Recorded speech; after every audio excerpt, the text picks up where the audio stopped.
सभी श्रोताओं का रामायण की कथा में हार्दिक स्वागत, अभिनंदन।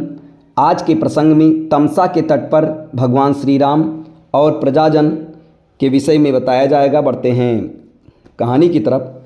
जब राम ने देखा कि प्रजाजन रथ के पीछे दौड़ते ही आ रहे हैं तो उन्होंने रथ को रुकवाया और उन्हें संबोधित करते हुए बोले, प्रिय अयोध्यावासियों, ज्ञात है कि आप लोगों का मेरे प्रति अटूट और निश्चल प्रेम है और इसीलिए आप लोग मुझे बार बार अयोध्या लौट चलने की आग्रह कर रहे हो। यद्यपि आपके इस प्रेम को टालना मेरे लिए अत्यंत कठिन है, किंतु मैं आप लोगों से आग्रह करता हूं कि आप लोग मेरी विवशता को समझने का प्रयास करें। क्या आप लोग चाहेंगे कि मैं पिता की आज्ञा भंग करके पाप का भागी बनूं? मैं जानता हूं कि आप लोग मुझसे वास्तविक स्नेह रखते हैं और ऐसा कदापि नहीं चाहेंगे। अतः आप लोगों के लिए यही उचित है कि मुझे प्रेम पूर्वक वन जाने के लिए विदा करें और भरत को राजा स्वीकार करके उनके निर्देशों का पालन करें। और भी अनेकों प्रकार से नगरवासियों को समझा बुझाकर राम ने सुमंत से पुनः रथ को आगे बढ़ाने का अनुरोध किया। कुछ क्षणों के लिए राम के कथन का प्रभाव प्रजाजनों पर पड़ा, किंतु रथ के चलते ही वे फिर से रोते बिलखते रथ के पीछे चलने लगे। वे राम लक्ष्मण के प्रेम की डोर में इतना अधिक बंधे थे कि चाह कर भी राम के द्वारा दिए गए उपदेशों और निर्देशों का क्रियान्वित नहीं कर पा रहे थे और विवश होकर बरबस रथ के पीछे चले जा रहे थे।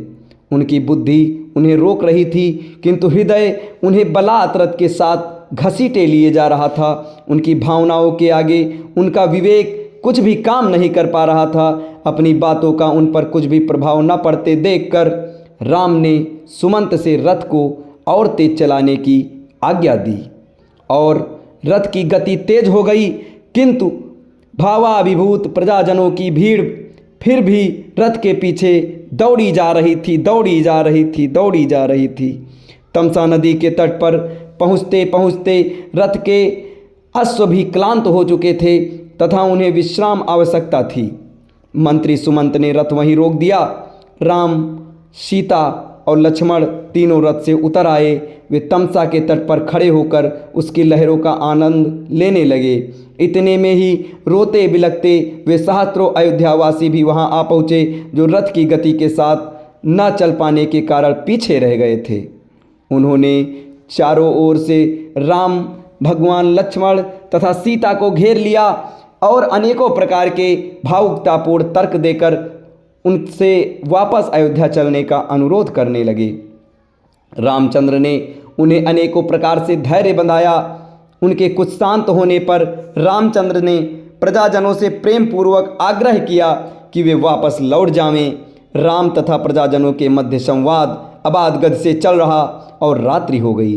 भूख, प्यास तथा लंबी यात्रा की थकान से आक्रांत अयोध्यावासी वही वन के वृक्षों के कंदमूल फल खाकर भूमि पर सो गए। जब ब्रह्म मुहूर्त में रामचंद्र की निद्रा टूटी तो वे उन निद्रामग्न नगरवासियों की ओर देखकर लक्ष्मण से बोले, भैया, मुझसे इन प्रजाजनों का ये त्यागपूर्ण कष्ट देखा नहीं जा रहा है, इसलिए अब यही उचित है कि हम लोग चुपचाप यहाँ से निकल पड़ें। अतः हे लक्ष्मण, तुम शीघ्र जाकर तत्काल रथ तैयार करवा लो, किंतु ध्यान रखना कि किसी प्रकार की आहट न हो, वरना ये जागकर फिर हमारे पीछे पीछे आने लगेंगे।